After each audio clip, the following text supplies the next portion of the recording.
Hi friends, welcome to RedX media. இன்றைக்கி India முழுவதும் பார்க்கக்கூடிய ஒரு சப்ஜெக்ட் சௌஜன்யா. இந்த சௌஜன்யா பெண்ணுக்கு என்ன நடந்தது? கிட்டத்தட்ட 13 வருஷமாக இந்த கேஸுக்காக கர்நாடகாவில் இருக்கக்கூடிய மக்கள் எல்லாருமே போராடிட்டு இருக்கிறாங்க. 13 வருஷத்துக்கு முன்னாடி நடந்த ஒரு சம்பவத்தை ஒரு யூடியூபர் அந்த ஸ்டோரியை கண்டென்ட்டை க்ரியேட் பண்ணி யூடியூப்பில் இந்த சப்ஜெக்டை பற்றி பேசியிருக்கிறாப்புல. ஸோ இதை சார்ந்து அவர் மேலேயும் வழக்கு பதிவு செய்யப்பட்டிருக்கு. ஸோ இவர் போட்ட பிறகு தான் 13 வருஷத்துக்கு முன்னாடி இந்த சௌஜன்யாவுக்கு நடந்த அநியாயம் என்ன அப்படின்றது கர்நாடகா மக்களுக்கு மட்டும் இல்லை, உலகம் முழுவதும் இந்த விஷயத்தை தெரியப்படுத்தியிருக்கிறாரு யூடியூபர் சமீர். ஸோ இந்த சமீர் எக்ஸ்பிளைன் பண்ண அந்த ஒரு வீடியோவில் ஒரு அப்பாவியை அரெஸ்ட் பண்ணி இவன் தான் கொலைகாரன் அப்படின்னு கர்நாடகா போலீஸ், சிபிஐ, சிஐடி, பாலிடிக்ஸில் இருக்கிறவங்க எல்லாரும் ஒரு பெரிய விஐபியை, அதுவும் கர்நாடகாவில் எம்பியாக இருக்கக்கூடிய ஒரு நபரை, ஒரு கோயிலோட தர்மகத்தாவாக இருக்கக்கூடிய ஒரு நபரை மறைக்கிறாங்க. இந்த கொலை யார் செய்தது, அதுவும் பாலியல் வன்கொடுமையை செய்து இந்த கொலையை செய்திருக்கிறாங்க. அது மட்டும் இல்லை, தன்னோட துப்பட்டாவிலையும் தன்னோட ஐடி கார்டுலேயும் அந்த மரத்தில் கட்டப்பட்டிருக்கு. அது மட்டும் இல்லை, அந்த பெண் ப்ரைவேட் பார்ட் கிட்டத்தட்ட 3-4 இன்ச்சு அந்த ஆற்றுல போகிற மண் எடுத்து அந்த ப்ரைவேட் பார்ட்டுக்குள்ளே திணிக்கப்பட்டிருக்கு அப்படின்னு ஒரு குற்றச்சாட்டு வைக்கப்படுது. அது மட்டும் இல்லை, இதெல்லாம் போஸ்ட்மார்ட்டம் ரிப்போர்ட்டில் தெரிவிக்கப்பட்டது. அது மட்டும் இல்லை, அந்த சம்பவம் நடக்கிற அன்றைக்கி ஒரு 3-4 பேர் அந்த பொண்ணை அந்த ஆத்தோரமாக இழுத்துட்டு போனாங்க அப்படின்னு யாரோ ஒரு லேடி பார்த்துருக்குறாங்க, டீச்சர். அவங்க பார்த்து இன்னொருத்தர் போய் அங்கே சொல்லும்போது இதெல்லாம் கண்டுக்காத, இதெல்லாம் பெரியவங்க விஷயம், ஒன்று நிற்கக்கூடாது, நம்ம போய் போலீஸ் கம்ப்ளைண்ட் கொடுக்கலாம் அப்படின்னு அவங்கள இழுத்துட்டு போயிருக்கிறாங்க. இன்றைக்கி கர்நாடகா சோஷியல் மீடியா ஃபுல்லாக 12-13 வருஷத்துக்கு முன்னாடி நடந்த சம்பவத்தை இன்றைக்கி ஏன் இந்த அளவுக்கு பரபரப்பாக பேசிகிட்டு இருக்கிறாங்க. அது மட்டும் இல்லை, அவங்க அப்பா இன்னும் இந்த கேஸுக்காக போராடி இப்போ தான் புற்றுநோயால் அவங்க அப்பாவும் இறந்து போயிட்டாங்க. அந்த பொண்ணுக்கு நியாயம் கிடைக்குமா இல்லையா அப்படின்னு அவங்களோட சொந்த பந்தம் எல்லாருமே இன்றைக்கி ப்ரொட்டஸ்ட் போராட்டத்தில் இறங்கியிருக்கிறாங்க. இந்த கேஸில் நீங்கள் முக்கியமாக பார்க்க வேண்டியது ஒன்று, நுங்கம்பாக்கத்தில் நடந்த ஸ்வாதி கொலை கேஸு. அந்த பையன் அப்பாவி, அவன் அந்த கொலையே செய்யலை, யாரோ ஒரு பெரிய தலையை மறைக்கிறதுக்காக ஒரு ஸ்டூடெண்ட்ஸ் அப்பாவியை கரண்ட் ஷாக்கில் இறந்து போயிட்டானோ ஃபைலை க்ளோஸ் பண்ணிட்டாங்க. அது மட்டும் ஆர்ஜிகார் மெடிக்கல் காலேஜில் நடந்த அந்த சம்பவம் தான் இங்கே இந்த தர்மஸ்தலாவில் நடந்திருக்கிற சப்ஜெக்டும். ஸோ இன்றைக்கி இதை சார்ந்து தான் முழுக்க நம்ம பார்க்க போகிறோம். வாங்க வீடியோக்குள்ளே போகிறோம்.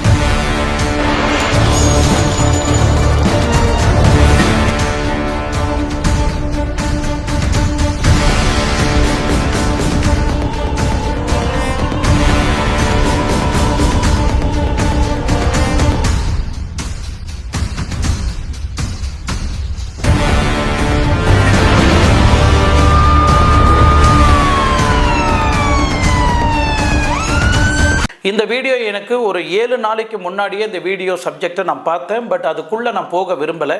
காரணம், இந்த கேஸு கிட்டத்தட்ட 10 வருஷம் ஆயிருக்கு. இதுக்கு மேலே மக்கள் எங்கே பார்க்க போகிறாங்க அப்படின்னு நானும் ரொம்ப கேர்லெஸ்ஸாக விட்டேன். இன்றைக்கி நம்ம தமிழ் சேனலில் 2 யூடியூப் சேனல்லையும் இதை பற்றி பேசியிருக்கிறாங்க.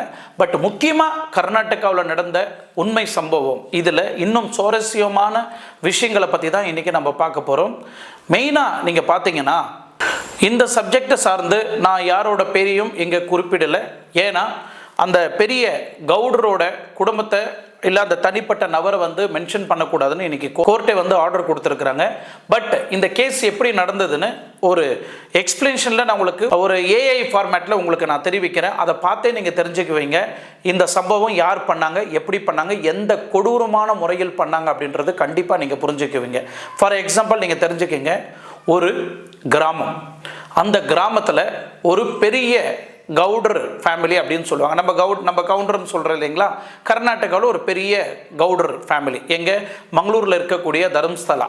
ஸோ அந்த பகுதியில் ஒரு பெரிய குக்கிராமம், அந்த கிராமத்தில் ஒரு ஃபேமிலி வசிக்கிறாங்க. கவுடர்ன்னு சொல்கிறோம் இல்லைங்களா. நம்ம பெரிய பெரிய படத்தெல்லாம் பார்த்துருப்போம், நாட்டாம ஃபேமிலி, அவங்க பெரிய பணக்காரங்க, பெரிய கோடீஸ்வரங்கன்னு சொல்கிறோம். பட் இதே மாதிரி இவங்களும் பெரிய பவர்ஃபுல்லான அந்த தர்மஸ்தலா சிட்டியே இவங்க கண்ட்ரோலுக்குள்ளே தான் இருக்கும். அது மட்டும் இல்லை, தர்மஸ்தலான்ற ஒரு கோவில், மஞ்சுநாதா சுவாமி டெம்பிள் அப்படின்னு, அந்த கோவிலையும் இவங்க தான் கண்ட்ரோல். உங்களுக்கு தெரியும், இந்த ப்ரைவேட் டெம்பிளை ரன் பண்ணுறதுனால, ஏன்னா அந்த அளவுக்கு ரஷ் அங்கே இருக்கும். ஏன்னா மஞ்சுநாதா சுவாமி டெம்பிள் நிறைய பேர் தமிழ்நாட்டிலேருந்து போயிருக்கிறவங்க நீங்கள் பார்த்துருக்கலாம். இந்த மஞ்சுநாதா டெம்பிளில் நடந்த ஒரு ஸ்டோரி தான். இப்போ இந்த மஞ்சுநாதா டெம்பிள் இவங்க கண்ட்ரோல் பண்றாங்கன்னா அங்க வரவில உழக்கூடிய பணத்துல வச்சு இவங்க என்ன பண்றாங்கன்னா ஒரு ட்ரஸ்ட் வந்து ஆரம்பிக்கிறாங்க. அந்த ட்ரஸ்ட் மூலியமா என்ன பண்றாங்கன்னா வரப்போற மக்களுக்கு சாப்பாடு ஃப்ரீயா பிரைமரி ஸ்கூல் கட்ட ஆரம்பிக்கிறாங்க. அதுக்கப்புறம் ஹை பிரைமரி மெடிக்கல் காலேஜ் கட்ட ஆரம்பிக்கிறாங்க. அதுக்கப்புறம் மெடிக்கல் ஹாஸ்பிட்டலும் ஓப்பன் பண்ண ஆரம்பிக்கிறாங்க இந்த தர்மஸ்தலா ட்ரஸ்ட் மூலியமா.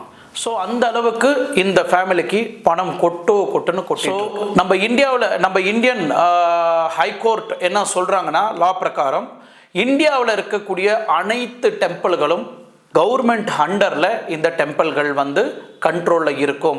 டைரெக்டாக மத்திய அரசாங்கம் கண்ட்ரோலில் தான் இந்த கோயில் எல்லாமே இயங்கப்படும். அதுக்கப்புறம் ஸ்டேட்டு சென்ட்ரல் அந்த மாதிரி பிரித்து அவங்களோட கண்ட்ரோலில் அந்த டெம்பிளுங்க வந்து இந்து டெம்பிள் எல்லாமே கவர்மெண்ட் கண்ட்ரோலுக்கு போய் தான் அதுக்கப்புறம் அவங்க யாரெல்லாம் நியமிக்கணும் யாரெல்லாம் இருக்கணும்னு முடிவு பண்ணி அவங்களுக்கு தகுந்த மாதிரி ஆளை டிப்ளாய்மெண்ட் பண்ணுவாங்க. ஸோ அதுக்கப்புறம் அந்த டெம்பிள்லேருந்து வரக்கூடிய உண்டியில் வரக்கூடிய பணத்தெல்லாம் நம்ம என்ன பண்ணணும் அப்படின்னு முடிவு பண்ணி அரசாங்கம் உடனே தர்மஸ்தலா டெம்பிளுக்கும் இந்த செப்பரேட்டாக நியமிக்கப்பட்ட குழு வந்து அங்கே போகிறாங்க. அந்த டீம் அங்கே போய் இந்த மாதிரி தர்மஸ்தலா கோயில் வந்து மத்திய அரசாங்க கண்ட்ரோலில் வரணும். இந்த கோயிலை வந்து ஏன்னா இது இந்து டெம்பிள் மஞ்சுநாதா சுவாமி டெம்பிள் மஞ்சுநாதா சுவாமி டெம்பிள் நீங்கள் பார்த்தீங்கன்னா வீட்டு வாசலில் கட்டினாக்கா அந்த அளவுக்கு நம்ம வீட்டுக்கு வந்து சீரும் சிறப்பமாக சந்தோஷமாக அந்த குடும்பம் இருக்கும். ஸோ அதை பேஸ் பண்ணி தான் மஞ்சுநாதா சுவாமி டெம்பிள்னு சொல்லுவாங்க. சிவனோட சக்தி ரொம்ப பவர்ஃபுல்லான டெம்பிள். ஸோ இது இந்து டெம்பிள் அப்படின்னு கண்ட்ரோலுக்குள்ளே இது எடுக்கணும். இந்த கோயில் வந்து ரொம்ப வருஷமாக ப்ரைவேட்டாக இயங்கிட்டு இருக்கு. இதை வந்து நம்ம அரசாங்க கண்ட்ரோல் எடுக்கணும்னு முயற்சி பண்ணும்போது தான் அந்த தர்மஸ்தலா இருக்கக்கூடிய அந்த குடும்பத்தை வந்து கவர்மெண்ட் டிபார்ட்மெண்ட் வந்து உள்ளே போகிறாங்க. உள்ளே போயிட்டு அவங்கக்கிட்ட சொன்னாங்க இது எங்கள் கண்ட்ரோலுக்கு எடுக்கணும் அப்படின்னு. உடனே அந்த கவுடர் ஃபேமிலி இருக்கிறாங்க இல்லையா அவங்க வந்து சொல்கிறாங்க இல்லை இது வந்து இந்து டெம்பிள் இல்லை, இது வந்து ஒரு ஜெயின் டெம்பிள். இது வந்து நாங்கள் பாரம்பரியமாக எங்களோட குடும்ப வம்சத்தில் காத்துட்ருக்குறோம். ஸோ இது வந்து இந்து டெம்பிள் இல்லை அப்படின்னு ஹைகோர்ட்டுக்கும் ஒரு நோட்டீஸ் கொடுக்குறாங்க. நான் கூட இத்தனை நாளாக இது இந்து டெம்பிள் தான் சிவன் கோயில் தான் அப்படின்னு நானும் நினச்சிட்டு இருந்தேன். ஆனால் இப்போ தான் தெரியுது இந்த ஒட்டுமொத்த கவுடர் ஃபேமிலிக்கு தான் இந்த ஜெயின் டெம்பிளாக அறிவிக்கப்பட்டிருக்கு. சென்ட்ரல் கவர்மெண்ட் எதுவுமே பண்ண முடியாமல் இந்த கோயிலை ப்ரைவேட் ட்ரஸ்ட்டுக்கே கொடுத்துட்றாங்க. அதுக்கப்புறம் இந்த ட்ரஸ்ட்டை ஏங்கிறது யாருன்னு நீங்கள் பார்த்தீங்கன்னா அதே அந்த கவுடர் ஃபேமிலி. ஏன் இதில் ப்ரைவேட்டாக வந்து அந்த ரெஸ்பெக்டட் பர்சன் அக்யூஸ்ட் நேமை வந்து இதில் சொல்ல விரும்பலைன்னா யாரெல்லாம் அந்த ப்ரைவேட்டாக அந்த பேரை சொல்ல ஆரம்பித்தாங்களோ அவங்க சேனல்லேருந்து அந்த வீடியோவை ரிமூவ் பண்ணப்பட்டிருக்கு. நிறைய பேருக்கு அவங்கள அரெஸ்ட் வாரண்ட் அமைச்சிருக்கிறாங்க. நிறைய பேருக்கு வந்து இதை சார்ந்து வந்து கேஸ் நடந்துகிட்ருக்கு. அது மட்டும் இல்லை 13 வருஷத்துக்கு அப்புறம் இப்போ 7 நாளைக்கு முன்னாடி யூடியூபர் சமீர் வந்து இந்த வீடியோவை தனதுனால இன்றைக்கி அவர் மேலேயும் கேஸ் போட்டு அவரையும் அரெஸ்ட் பண்ணுறதுக்கு முயற்சி பண்ணிட்டுருக்கிறாங்க. காரணம் ஒன்று தான், சமீர் அவர் முஸ்லீம், இந்து மதத்தை வந்து சீர்குழியை பார்க்குறாரு, ஜெயின் டெம்பிளை வந்து சீர்குழியை பார்க்குறாரு, ஒரு முன்னோட்டமாக இந்த வீடியோவை எடுத்து பேசியிருக்கிறாரு அப்படின்னு ஒரு குற்றச்சாட்டு வைக்கப்படுது. அது மட்டும் இல்லை ப்ரைவேட் யூடியூப் சேனல்களுக்கெல்லாம் அவங்க ஃபேமிலி சார்பாக 30 லட்சம் 20 லட்சம் கொடுத்து இந்த வீடியோவை பேச வைக்கிறாங்கன்னு ஒரு தரப்பில் குற்றச்சாட்டு வைக்கப்படுது. ஸோ அதனால் இங்கே யார் பேரையும் நான் குறிப்பிட்டு பேசலை. தயவு செய்து கர்நாடகாவில் இருக்கக்கூடிய மக்களாகட்டும் தமிழ்நாட்டில் இருக்கக்கூடிய மக்களாகட்டும் கண்டிப்பாக உங்களுக்கு புரிய வரும்.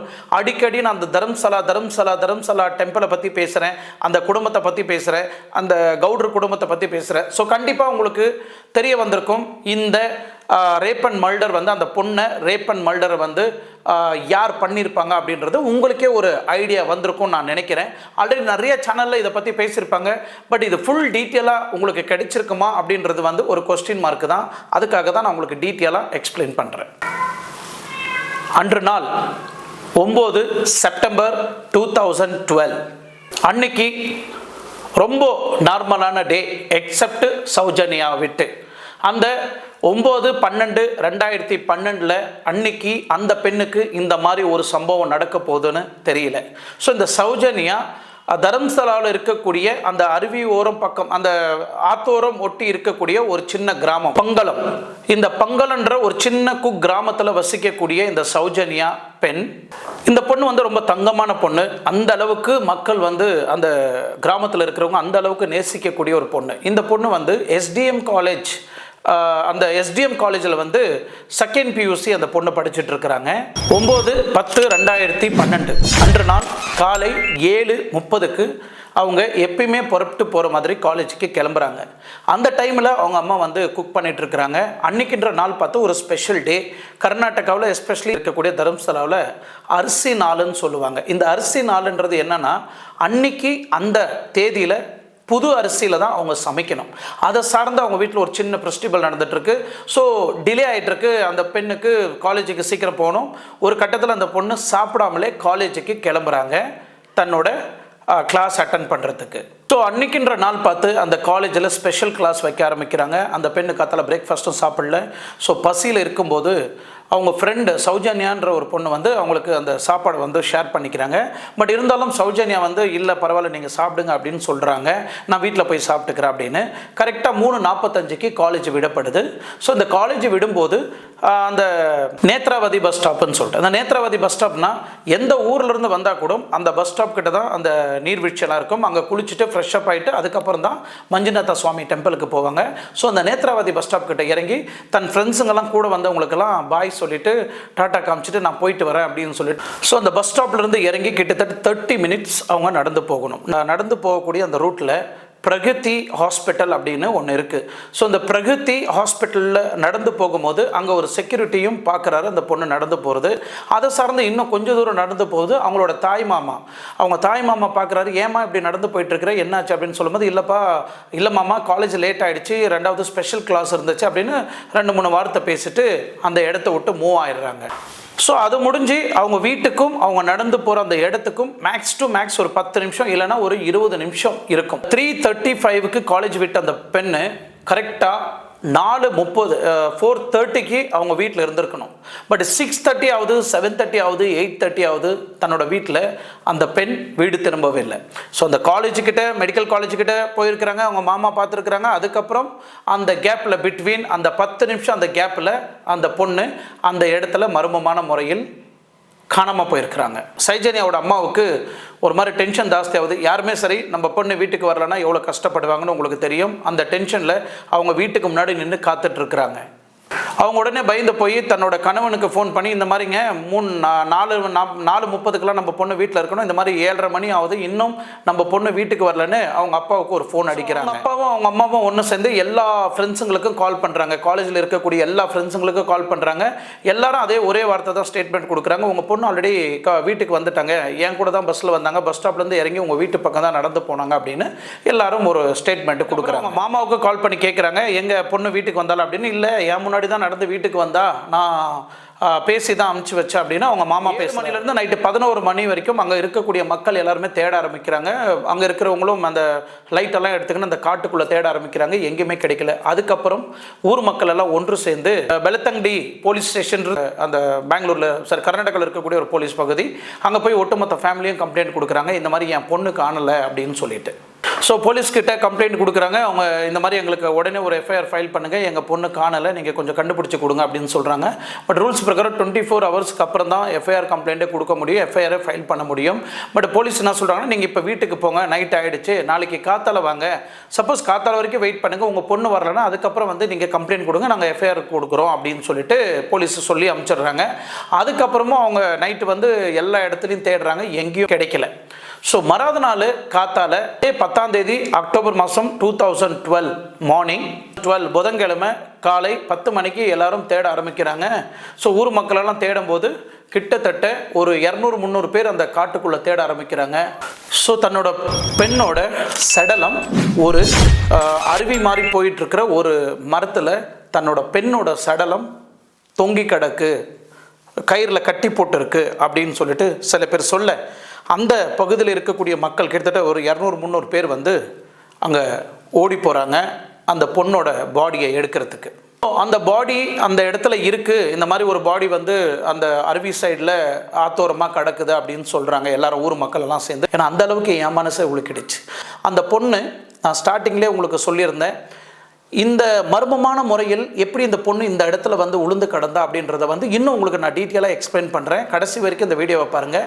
இந்த ரேப் அண்ட் மர்டர் பண்ணது அந்த ஊர் நாட்டாமையா, இல்லை அந்த ஊர் நாட்டாமோட பசங்களா, இல்லை அவங்க மெடிக்கல் காலேஜில் படிக்கக்கூடிய பெரிய பெரிய விஐபி பசங்களா, இல்லை அந்த கோயிலோட தர்மகத்தாவே இந்த சம்பவத்தை செய்தாரான்றது நீங்கள் கடைசி வரைக்கும் தான் பார்க்கணும். ஏன்னா இது ரொம்ப ரொம்ப சிவியரான கேஸு. ஏன்னா ஒரு இடத்துல எங்கேயாவது தவறான பேரை சொன்னால் கூட நான் ஜெயிலுக்கு போக வேண்டியது வரும்.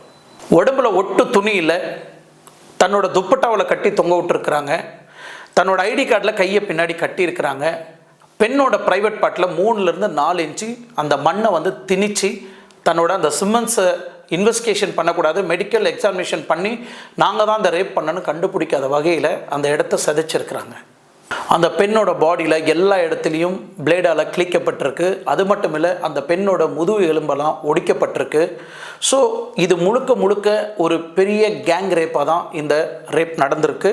ஸோ இதை சார்ந்து தான் இன்றைக்கி கர்நாடகா ஃபுல்லாக ஒரு பெரிய போராட்டம் ப்ரொட்டஸ்ட் பண்ணிகிட்ருக்குறாங்க. காலேஜ் குழந்தைங்க, காலேஜில் படிக்கக்கூடிய பெண்கள், ஸ்கூலில் படிக்கக்கூடிய பெண்கள், குழந்தைங்க, இந்த மாதிரி வயசானவங்க, சீனியர் சிட்டிசன், இந்த சோஷியல் அவேர்னஸ் வெளிப்படுத்துகிறவங்க, இவங்க எல்லாருமே இன்றைக்கி கர்நாடகா முழுவதும் ப்ரொட்டஸ்ட்டில் இறங்கியிருக்கிறாங்க. இந்த பெண்ணுக்கு நியாயம் கிடைக்கணும்னு. ஏன்னா அவங்க அப்பாவுக்கும் இந்த நியாயம் வேணும்னு அவங்க அப்பா அம்மாவும் அந்த அளவுக்கு போராடிட்டு இருக்கிறாங்க. அதுக்கப்புறம் ஊர் மக்கள் எல்லாம் சேர்ந்து உடனே போலீஸ் டிபார்ட்மெண்ட்டுக்கு இன்ஃபார்ம் பண்ணுறாங்க. போலீஸ் வந்த அந்த தருணத்தில் உடனே அந்த பாடியை வந்து கைப்பற்றுறாங்க. அதுக்கப்புறம் பாடியை வந்து இன்வெஸ்டிகேஷனுக்கு அனுப்புகிறாங்க, மீன்ஸ் மெடிக்கல் எக்ஸாமினேஷனுக்கு அனுப்புகிறாங்க, போஸ்ட்மார்ட்டம் ரிப்போர்ட் கொடுக்கறதுக்கு.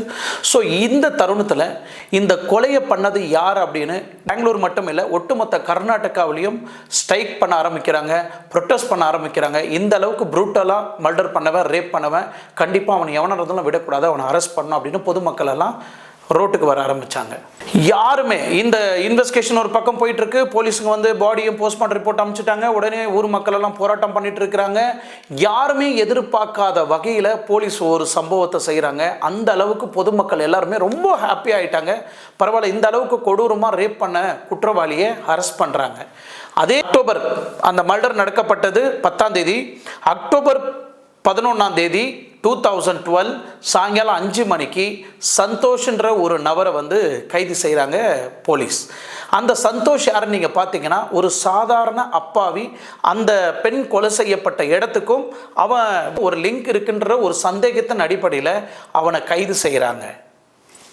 அந்த சௌஜன்யாவை ரேப் அண்ட் மர்டர் பண்ண அந்த நபரை அதே 10ஆம் தேதி அந்த கொலை நடந்திருக்கு. 11ஆம் தேதி அக்டோபர் மாதம் 2012 சரியாக 5 மணிக்கு அந்த பொண்ணை அந்த அளவுக்கு அரக்கத்தனமாக ரேப் அண்ட் மர்டர் பண்ண அக்யூஸ்டை வந்து போலீஸ் வந்து கைது செய்கிறாங்க. அப்போ ஊர் மக்களுக்கு எல்லாம் அந்த அளவுக்கு சந்தோஷம். ஒரு நபரை மட்டும் தான் கைது செய்தாங்க.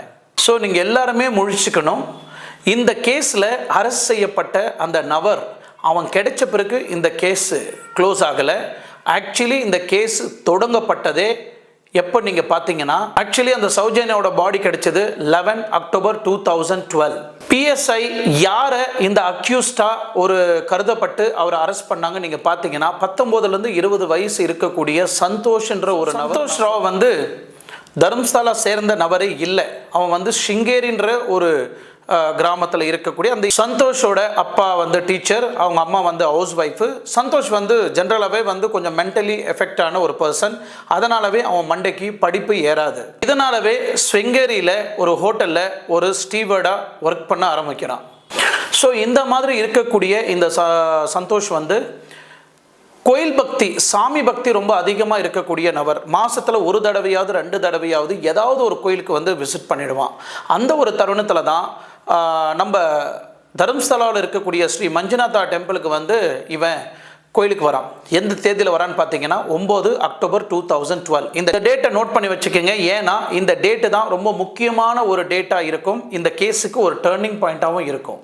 சந்தோஷ்க்கு வந்து அந்த தர்மசாலா வந்த பிறகு அங்கே தங்குறதுக்கு எங்கேயுமே ஹோட்டல் லாட்ஜ் வந்து கொடுக்கறதில்ல. காரணம், இவன் பார்க்குறதுக்கு ஒரு சைக்கோ மாதிரி இருக்கிறதுனால அங்கே இருக்கக்கூடிய ஹோட்டல்ஸ் ஆகட்டும் லாட்ஜ் ஆகட்டும் யாருமே இவனுக்கு தங்குறதுக்கு இடம் கொடுக்கறதில்ல. இந்த ஒரு தருணத்தில் என்ன பண்ணுறான்னா, அங்கே பக்கத்தில் இருக்கக்கூடிய பாகுபலி பெட்டா அப்படின்னு சொல்லுவாங்க. அந்த பாகுபலி பெட்டானா பாகுபலி ஸ்டாச்சு மாதிரி ஒன்று இருக்கும். அந்த இடத்துல போய் ஒரு தங்கிக்கிறதுக்கு ட்ரை பண்ணுறாரு. ஸோ அந்த பாகுபலி பெட்டாவிலே வந்து கிட்டத்தட்ட 2 நாளாக தங்க ஆரம்பிக்கிறாரு. ஸோ காலையில் எழுந்து குளித்து முடிச்சுட்டு தர்மசாலா கோயிலுக்கு வந்து சாமி கும்பிட்டுட்டு அங்கே டிஃபன் பண்ணிவிட்டு அங்கே தங்கியிருக்கிறாரு இந்த ஒரு தருணம். ஸோ எப்பயுமே அந்த கோயிலில் ரொம்ப சீனரிங்க நிறையா இருக்கும். நீங்கள் தர்மசாலா போனீங்கன்னா சீனரிங்கெலாம் பார்க்குறதுக்கு ரொம்ப அழகாக இருக்கும். அந்த ஒரு தருணத்தில் காலை வந்து ஒரு ஒரு ஒரு மலைப்பகுதியில் உட்காந்துட்டு சீனரெல்லாம் ரசிச்சுட்டு இருக்கிற அந்த தருணத்தில் சந்தோஷ் வந்து ஒரு 4-5 பேர் ரவுடி பசங்க வந்து இவங்ககிட்ட வம்பு இழுக்கிறாங்க. இந்த 4-5 ரவுடி பசங்க யாருன்றதை நான் உங்களுக்கு கடைசியில் சொல்கிறேன். கடைசி வரைக்கும் இந்த வீடியோவை பாருங்கள். ஸோ அவனை அடித்து துவம்சம் பண்ணி அவன் ஷர்ட்டெல்லாம் கிழித்து உடனே அங்கே இருக்கக்கூடிய அந்த போலீஸ் ஸ்டேஷனில் இவனை கூப்பிட்டு போய் அங்கே விடுறாங்க.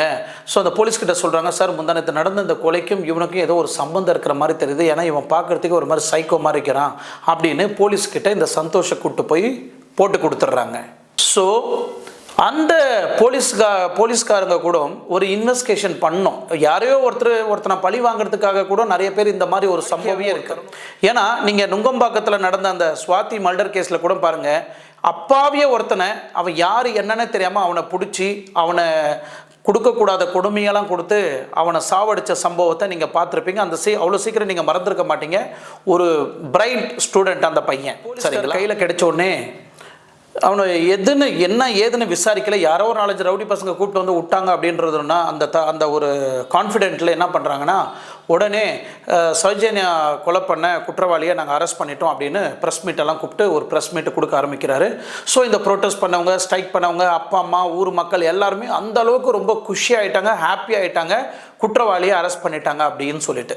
இங்கே தான் ஒரு பெரிய ட்விஸ்டே ஆரம்பிக்குது. முக்கியமாக சொல்லப்போனாக்கா அந்த மக்களுக்கு எல்லாருக்குமே கண்டிப்பாக ஒரு விஷயம் தெரியாது. உண்மையிலே சொல்கிறேன், அந்த கொலை செய்த குற்றவாளி அந்த சந்தோஷ் கிடையாது, இன்னும் வேற யாரோ இருக்கிறாங்க அப்படின்றத அங்கே அந்த ஊர் மக்களுக்கு அப்பாவி மக்களுக்கு யாருக்குமே தெரியாது. ஆனால் ஒரு விஷயத்தில் அவங்க அப்பா ரொம்ப கான்ஃபிடென்ட்டாக இருந்தாங்க, என் பொண்ணை கொலை பண்ண குற்றவாளி இவனாக இருக்க முடியாது, இவன் கண்டிப்பாக என் பொண்ணு கொலைக்கும் அந்த ரேப்புக்கும் இவன் சம்பந்தப்பட்ட நபர் கிடையாது, நீங்கள் வேற யாரையோ மூடி மறைக்கிறதுக்காக, வேற யாரையோ காப்பாற்றுறதுக்காக ஒரு அப்பாவியை நீங்கள் கூப்பிட்டு வந்து இவன் தான் குற்றவாளின்னு நீங்கள் எப்படி சொல்கிறீங்க அப்படின்னு அவங்க அப்பா போராட்டம் செய்ய ஆரம்பித்தார். நான் இங்கே வந்து முக்கியமாக இந்த PSI யோகேஷை பற்றி முக்கியமாக பேசணும். இந்த யோகேஷ் வந்து இந்த கேஸில் தெரியாமல் தப்பு பண்ணாரோ இல்லை தெரிஞ்சோ ஒரு இந்த பெண்ணோட கேஸிலிருந்து குற்றவாளிகளை தப்பிக்க வைக்கிறதுக்கு காப்பாற்றுறதுக்காகவே இந்த சம்பவத்தை பண்ணாரோ அப்படின்றது எனக்கு தெரியல. பட் இந்த கேஸ் இன்னும் ஃபர்தராக நம்ம உள்ளே போய் பார்க்கும்போது அந்த போலீஸ் வந்து அந்த பொண்ணோட போஸ்ட்மார்ட்டம் ரிப்போர்ட் பாடி இருக்கு இல்லையா, அதை போஸ்ட்மார்ட்டம் பண்ண சொல்கிறாங்க. அந்த போஸ்ட்மார்ட்டம் பண்ணும்போது அந்த பெண்ணோட ப்ரைவேட் பார்ட்லேருந்து அந்த சிமெண்ட் சாம்பிள்ஸ் எல்லாம் கலெக்ட் பண்ணுறாங்க. இதை கலெக்ட் பண்ணி என்ன பண்ணுறாங்கன்னா, இந்த PSI யோகேஷ் இருக்கிறதுல அவர் கையில் இந்த டாக்டருங்க கொடுக்குறாங்க. இந்த சாம்பிள்ஸ், இந்த ஃபர்ம்ஸ் சாம்பிள்ஸ் வந்து 72 ஹவர்ஸில் லேபில் கொடுத்து லேப் ரிப்போர்ட்டை நீங்கள் வாங்கணும் அப்படின்னு சொல்கிறாங்க. 72 ஹவர்ஸை விட்டுருங்க, 10-12 நாள் ஆகி கூட இந்த சாம்பிள்ஸை லேபுக்கு அனுப்பலை. அதுக்கப்புறம் இந்த ஃபார்ம்ஸை வந்து லேபுக்கு அனுப்புகிறாரு. அந்த இடத்துல லேப் ரிப்போர்ட் என்ன வருதுன்னா, செமன்ஸில் வந்து ஃபங்கஸ் ஆகி இது வந்து லேப் டெஸ்ட்டுக்கு அனுப்பும் போது இது வந்து அன்ஃபிட் ஃபார் டெஸ்டிங் அப்படின்னு மெடிக்கல் ரிப்போர்ட் கொடுக்குறாங்க யோகேஷ் கையில். எவ்வளோ பெரிய அதிகாரியாக இருந்தாலும் ஒரு ப்ரூட்டல் மர்டர் அண்ட் ரேப் நடந்திருக்கு. மெடிக்கல் ரிப்போர்ட்டில் இந்த மாதிரி ஒரு சாம்பிள்ஸை கொடுக்குறாங்க, விந்தோட சாம்பிள்ஸை கொடுக்குறாங்க. இந்த விந்து சாம்பிள்ஸை எடுத்துகிட்டு போய் 72 ஹவர்ஸ்க்குள்ளே கொடுத்து லேப் ரிப்போர்ட் எடுக்கணும். ஏன்னா இது ஒரு முக்கியமான எவிடன்ஸ் ரிப்போர்ட்டு, இது இவங்களோட மெயின் டியூட்டி கூட. இந்த டியூட்டியை கூட நீங்கள் கடமுணர்ச்சியோட நேர்மையாக இந்த டியூட்டியை நீங்கள் வேணுனே செய்ய மறுக்கப்பட்டதா இல்லை மறந்து போயிட்டாங்களா அப்படின்றது தெரியல. பட் ஒரு இன்வெஸ்டிகேஷன் ஒரு ஆஃபீஸராக இந்த கேஸில் ஏதாவது ஒரு சின்ன தடயம் கிடைக்குமா அப்படின்னு காத்துட்டு இருக்கிற இந்த ஒரு தருணத்தில் இந்த யோகேஷ் எதுக்கு கேர்லெஸ்ஸாக இருந்தாருன்னு நீங்கள் பாருங்கள். அப்பயே சொன்ன மாதிரி இந்த யோகேஷ் இந்த சிம்மன்ஸ் 72 ஹவர்ஸில் லேப் ரிப்போர்ட்டில் கொடுக்கறதையும் மறந்துருக்கிறாருன்னா is unfit for police department. So இந்த கேஸோட இன்வெஸ்டிகேஷனை குற்றவாளியை கண்டுபிடிக்கிறத மறைச்சிட்டு அங்கே இருக்கக்கூடிய முக்கியமான தடைகளையும் முக்கியமான எவிடன்ஸ் டாக்குமெண்ட் பேப்பர்ஸையும் அழிக்க பார்த்துருக்குறாங்க இந்த போலீஸ் டிபார்ட்மெண்ட்டு. அது மட்டும் இல்லை, இந்த சந்தோஷ் ராவை போலீஸ் ஸ்டேஷனில் வச்சு என்னெல்லாம் கொடுமை கொடுக்கக்கூடாதோ, எப்படியெல்லாம் உங்களுக்கு தெரியும் 3rd டிகிரி ட்ரீட்மெண்ட் எப்படி இருக்கும் போலீஸ் டிபார்ட்மெண்ட்டில் அப்படின்னு ஸ்பெஷலாக ஒரு ஸ்டெப்பு மேலே போய் அந்த சந்தோஷ் ராயோட பிரைவேட் பார்ட்டில் கொதிக்க கொதிக்க சுடு தண்ணியை ஊற்றி அவனை கொடுமை கொடுத்துருக்குறாங்க, சித்திரவதை கொடுத்துருக்குறாங்க. அது மட்டும் இல்லை, இந்த அளவுக்கு டார்ச்சர் பண்ணி அவனை இந்த கேஸை நீயே தான் பண்ண அப்படின்னு ஒத்துக்கோ அப்படின்னு ஸ்டேட்மெண்ட் வாக்குமூலம் வாங்குறதுக்கு ட்ரை பண்ணியிருக்கிறாங்க. உங்கள் அப்பா அம்மாவை எல்லாரையுமே நாங்கள் சாவடிச்சிருவோம் இல்லைனா அப்படின்னு போலீஸ்காரங்க நேர்மையாக நடந்துக்கக்கூடிய நேர்மையாக நடந்துக்கக்கூடிய ஒரு காவல் அதிகாரி, கண்ணியமாக நடந்துக்கக்கூடிய ஒரு காவல் அதிகாரி ஒரு பொறுக்கி ரவுடி மாதிரி அவனை ட்ரீட் பண்ணியிருக்கிறாங்க. நீங்களாகட்டும் நானாகட்டும் அவங்க கொடுத்த டார்ச்சரில் நம்ம அந்த இடத்துல இருந்திருந்தா அந்த கொலையே அந்த ரேப் நம்ம செய்யாமல் இருந்தாலும் போலீஸ்கார் கொடுக்கக்கூடிய அந்த டார்ச்சர் தாங்க முடியாமலே கண்டிப்பாக அந்த கொலையை நம்ம ஏற்றுக்கிட்டு இருப்போம், நாங்கள் தான் பண்ணணும்னு ஒத்துக்கிட்டு இருப்போம். ஆனால் அந்த சந்தோஷ் ராய் கொஞ்சம் மென்டலாக டிஃபால்ட்டாக இருக்கக்கூடிய ஒரு பர்சன். இவங்க எவ்வளோ டார்ச்சர் பண்ணியும் கடைசி வரைக்கும் இந்த கிரைமை நான் தான் பண்ணணும்னு ஒத்துக்கலை. அதுக்கப்புறம் கோர்ட்டு ட்ரையல் ஸ்டார்ட் ஆகுது. சந்தோஷ் சைடில் இருக்கக்கூடிய லாயரும் சௌஜனோட லாயரும் ஃபைட் பண்ணுறாங்க. இல்லை, இந்த கொலை அவன் செய்யலை, இந்த கொலை அந்த சந்தோஷ் செய்யலை, இல்லை அவங்க சைட்லேருந்து கொலை செய்தது சந்தோஷ் தான் அப்படின்னு ஒரு வாக்குவாதம் போது ஒரு பிரச்சனை இங்கே கோர்ட்டில் நடக்குது. அது மட்டும் இல்லை, வெளியே இந்த அக்யூஸ்டை நீங்கள் தூக்கு தண்டனை கொடுங்க, அவனை தூக்கில் போடுங்க, இந்த மாதிரி ரேப் பண்ணுறவங்கள அவங்கள நீங்கள் தூக்கில் கண்டிப்பாக போடணும் ஒரு பக்கம் வெளியே ப்ரொட்டஸ்ட் பண்ணிட்டு இருக்கிறாங்க. ஸோ கோர்ட்டில் ஜட்ஜிக்கு ஒரு பாயிண்ட் கிடைக்குது. இந்த சந்தோஷ் ராயோட லாயர் ஏன் இவர் கொலை பண்ணலை, இவர் என்ன காரணத்துக்காக கொலை பண்ணலை அப்படின்னு ஒரு முக்கியமான பாயிண்ட் அந்த கோர்ட்டில் வைக்கிறாரு. அப்போ தான் ஜட்ஜுக்கு ஒரு சந்தேகம் வரும். ஜட்ஜுக்கு இந்த சந்தேகம் வருதுன்னா, இந்த சந்தோஷ் ராய் இந்த கொலையை பண்ணார் அப்படின்னு எங்கேயுமே ஒரு ஐ விட்னஸ் கிடையாது. அது மட்டும் இல்லை, இந்த கொலை நடக்கப்பட்ட சம்பவத்தை நான் உங்களுக்கு முன்னாடியே சொல்லியிருந்தேன். கை கட்டப்பட்டிருந்தது, அந்த ஐடி கார்டில் கை கட்டப்பட்டிருக்கு, அவங்க துப்பட்டாவில் கழுத்து கட்டப்பட்டிருக்கு, ப்ளஸ் அவங்க ப்ரைவேட் பார்ட்டில் என்ன பண்ணியிருந்தாங்க, அவங்க உடம்புலலாம் நிறைய இன்ஜுரி எல்லாம் இருந்தது இல்லையா. இந்த அளவுக்கு கொடூரமான முறையில் ஒரு சிங்கிள் பர்சனாக இந்த கொலை செய்யறதுக்கு வாய்ப்பு இல்லை. இந்த கொலை கிட்டத்தட்ட ஒரு 3-4 பேர் சேர்ந்து தான் இந்த ரேப் அண்ட் மர்டர் பண்ணியிருக்கிறாங்க அப்படின்னு ஒரு முடிவு. அதே மாதிரி அந்த பெண்ணோட பிரைவேட் பார்ட்டில் யாரோட அந்த ஃபர்ம்ஸோட எவிடன்ஸ் கிடைக்கக்கூடாதுன்னு அந்த இடத்துல மண்ணை போட்டு ரப்பி இருக்கிறாங்கன்னா அவனுக்கு என்ன மாதிரி ஒரு கொலை, இது ஒரு கொலை மட்டும் பண்ணியிருக்கிறதுக்கு வாய்ப்பு இல்லை. கண்டிப்பாக இந்த ஒரு பொண்ணுக்கு என்ன அநியாயம் பண்ணாங்களோ இதே மாதிரி நிறைய கொலை நடக்கிறதுக்கு வாய்ப்பு இருக்குது. டெக்னாலஜியாக கொலை பண்ணக்கூடிய நபர் இவர் இல்லை. ஸோ அவன் அந்த இடத்துல கொலையே பண்ணியிருந்தாலும் அதே ஊரில் அதே அந்த மலைப்பகுதியில் அவங்க உட்காந்துட்டு இருக்கணுன்றது என்ன அவசியம்? கொலை பண்ணியிருந்தால் அவன் ஊரை விட்டு ஓடி இருக்கலாம், அவன் ஊர் வேறு ஊர் இல்லையா, அவன் கண்டிப்பாக ஊரை விட்டு ஓடி இருக்கலாம். பட் அங்கே தெரிய வருது இவனுக்கும் அந்த கொலைக்கும் எந்த ஒரு சம்பந்தமும் இல்லை. சௌஜன்யா லாஸ்ட்டாக போனது ஸோ அந்த பிரகதி ஹாஸ்பிட்டலோட செக்யூரிட்டியும் பார்த்துருக்கிறாரு. அது மட்டும் இல்லை, அந்த கேட்டுக்கிட்ட இருக்கக்கூடிய சிசிடிவி கேமராவும் மாயமாக்கப்படுது, அந்த ஃபுட்டேஜும் எரர் செய்யப்பட்டிருக்கு. இவனை சந்தோஷ் ராய் இவன் தான் குற்றவாளின்னு கண்டுபிடிச்சிட்டாங்க, அரெஸ்ட் பண்ணிட்டாங்க. போலீஸ்க்கு ஈஸியாக வேலை முடிஞ்சிச்சு. இவன் தான் குற்றவாளி அப்படின்னு கண்டுபிடிக்கிறதுக்கு கன்ஃபார்மாக இருக்கப்பட்ட ஒரே ஒரு சாட்சி இந்த ஃபோம் சாம்பிள் தான். அந்த ஃபோம் சாம்பிளை ஏன் இவங்க மறைக்கப்பட்டாங்க, எதுக்காக இது மறுக்கப்பட்டது? ஸோ இவன் தான் குற்றவாளினா கண்டிப்பாக இந்த ஃபோம் சாம்பிள்ஸை வச்சு இவன் குற்றவாளின்னு அரெஸ்ட் பண்ணி உள்ளே போட்டிருக்கலாமே. ஸோ இங்கிருந்து கிளியராக தெரிய வருது, அக்யூஸ்ட் வேற, கையில் சிக்கப்பட்ட அக்யூஸ்ட் வேற, யாரையோ ஒரு பெரிய தலையை மூடி மறைக்கிறதுனால யாரோ ஒரு அப்பாவிய குற்றவாளியா இந்த கேஸில் இல்லை. இந்த சந்தோஷ்க்கு ஒரு விசித்திரமான ஒரு நோய் இருக்கு. அந்த நோயை பற்றி கண்டிப்பாக என்னால் எக்ஸ்பிளைன் பண்ண முடியாது. ஃபீமோசிஸ் என்ன, இந்த ஃபீமோசிஸ் நீங்கள் என்ன ஃபீமோசிஸ் மெடிக்கல் இஷ்யூ நீங்கள் பார்த்தீங்கன்னா, பிறக்கும் போதே வளரும் போதும் அவங்களோட அந்த பின்னிஸ் ஆணுறுப்பு ரொம்ப டைட்டாக இருக்கும். இதை நான் ஃபுல் டீட்டெயிலாக உங்களுக்கு எக்ஸ்பிளைன் பண்ண முடியாது. இந்த ஆணுறுப்புனால டைட்டாக இருக்கிறதுனால மட்டும் இல்லை, அவங்களால எந்த ஒரு செக்ஸும் வச்சுக்க முடியாது. அது மட்டும் இல்லை, செக்ஸ் வச்சுக்கிட்ட பிறகு இவங்களுக்கு யூரின் பண்ணுறதுக்கோ இல்லை அந்த ஸ்கின் டைட்டனிங்னால அவங்களால கண்டிப்பாக செக்ஸும் பண்ண முடியாது. அந்த மாதிரி ஏதாவது ஒன்று பண்ணியிருந்தாக்கா அவங்களுக்கு யூரின் இன்ஃபெக்ஷன் ஆகிறதுக்கும் வாய்ப்பு இருக்குது, அந்த இடத்துல ஃபங்கஸ் ஆகிறதுக்கும் வாய்ப்பு இருக்குது. அதை பண்ணிட்ட பிறகு நிறைய நரக வேதனை அந்த பர்சன் நோய் ஒரு கொடூரமான ஒரு நோய். ஸோ இதுக்காகவும் ட்ரீட்மெண்ட் போயிட்டு இருக்கிறாரு சந்தோஷ். இது ஒரு மெடிக்கல் ரிப்போர்ட்டும் கிடைக்கப்படுது. அவங்க என்னால் பேச முடியல, நிறைய யங்ஸ்டர்ஸுங்க பெண்கள் இந்த வீடியோ பார்க்கறதுனால எனக்கு டீட்டெயிலாக பேச முடியல. ஸோ இவ்வளோ பிரச்சனை இருக்கக்கூடிய இந்த சந்தோஷ் ஏன் போலீஸ் அந்த அளவுக்கு மும்முரமாக ஆர்வம் காமிக்கிறாங்க? இவன் தான் கொலை பண்ணான், இவன் தான் மெயின் அக்யூஸ்டு, இவனை தூக்கி நம்ம கோர்ட் மூலிமா நிரூபித்து இவனை ஜெயிலுக்கு காமிச்சிடலாம் அப்படின்னு ஒரு இன்ட்ரெஸ்ட் காமிக்கிறாங்க. பேட்டர்னில் போயிட்டு இருக்கு. இன்னொரு பேட்டர்னில் பார்த்தா பொதுமக்கள் எல்லாம் இவன் குற்றவாளி இல்லை, கண்டிப்பாக இது ஏதோ ஒரு பெரிய தலையை நீங்கள் மூடி மறைக்கிறீங்க அப்படின்னு பொதுமக்கள் எல்லாம் கொந்தளிக்க ஆரம்பிச்சிட்டாங்க. அது மட்டும் இல்லை, அவங்க அப்பாவே ஸ்டேட்மெண்ட் கொடுக்குறாரு, என் பொண்ணை ரேப் பண்ணவும் இவன் கிடையாது, என் பொண்ணை கொலை பண்ணவும் இவன் கிடையாது, யாரோ ஒரு பெரிய அக்யூஸ்டை போலீஸுங்க வந்து மூடி மறைக்கிறாங்க அப்படின்னு எதிர்ப்பு தெரிவிக்க ஆரம்பிக்கிறாங்க. இது எல்லாம் ஒரு தருணத்தில் இருக்கும்போது அங்கே இருக்கக்கூடிய அந்த கவுடர்னு சொன்னா ஒரு நாட்டாமை, அந்த தர்மசாலாவோட இன்சார்ஜ், அவரும் பொதுமக்கள் கூட சேர்ந்து இல்லை, இந்த கேஸ் வந்து சிபிஐக்கு கொடுங்க, அப்போ தான் இந்த கேஸோட முக்கியமான விஷயங்கள் வந்து ஜனநாயக ரீதியாக நம்மளுக்கு ரிப்போர்ட் கிடைக்கும், போலீஸை நம்ம நம்பி ஒரு பிரயோஜனமும் இல்லை அப்படின்னு சிபிஐ கையில் கொடுக்குறாங்க. 2016 இந்த கேஸை வந்து கோர்ட்டில் ப்ரொடியூஸ் பண்ணுறாங்க. அந்த கோர்ட்டில் சிபிஐ கொடுத்த ரிப்போர்ட் என்ன நீங்கள் பார்த்தீங்கன்னா, இந்த கேஸில் எந்த ஒரு டாக்குமெண்ட்டும் இல்லை, எந்த ஒரு சிசிடிவி ஃபுட்டேஜும் இல்லை, அந்த சந்தோஷோட மொத்த டாக்குமெண்ட்டும் அளிக்கப்பட்டிருக்கு. பட் எதை அடிப்படையில் சந்தோஷ் தான் இந்த கொலையை பண்ணா அப்படின்னு போலீஸ் சொன்னாங்க அப்படின்னு சிபிஐ ரிப்போர்ட். சிபிசிஐடியெல்லாம் இந்த பக்கம் இன்வெஸ்டிகேஷன் பண்ணி இந்த கோர்ட்டு ஆர்டரு, இந்த சப்மிஷன்லாம் பண்ணுற ப்ரோசஸில் கிட்டத்தட்ட 5-6 வருஷம் டைம் எடுத்துக்குது இவங்க பண்ண இந்த ப்ரோசஸில். ஸோ இதை பேஸ் பண்ணி இந்த கேஸையே மறக்கப்பட்டது, பொதுமக்கள் எல்லாமே மறந்துட்டாங்க, இதை பற்றியே யாருமே பேசலை.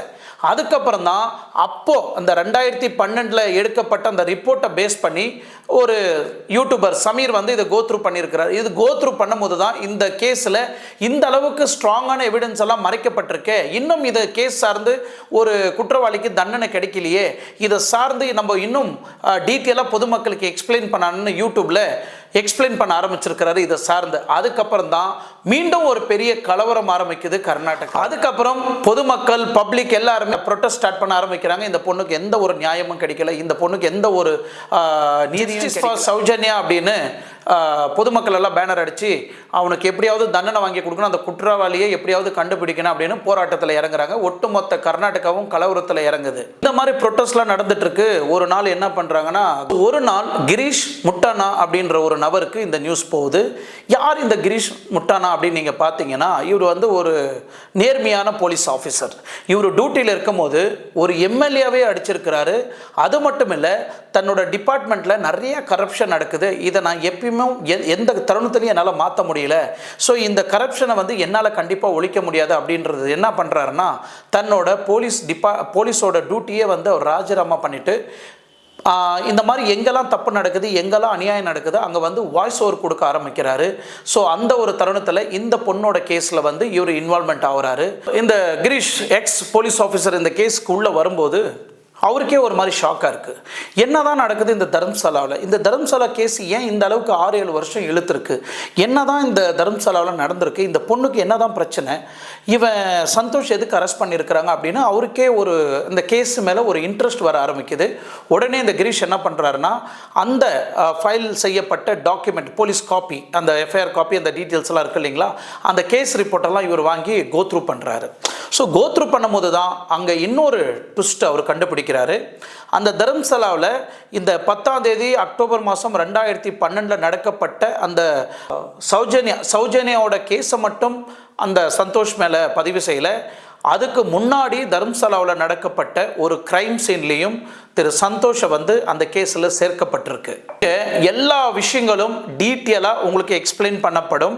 பட் கண்டிப்பாக இதில் கிரைம் சீன்லேயோ இல்லை அக்யூஸ்ட் நேமோ கண்டிப்பாக என்னோட வீடியோவில் சொல்ல முடியாது. ஏன்னா இந்த கேஸ் வந்து கோர்ட்டில் இருக்கிறதுனால இதை எலாபரேட் பண்ணி இவங்க தான் மெயின் பர்சன் அப்படின்னு சொல்கிறதுக்கு நம்மளுக்கு அதிகாரம் கிடையாது.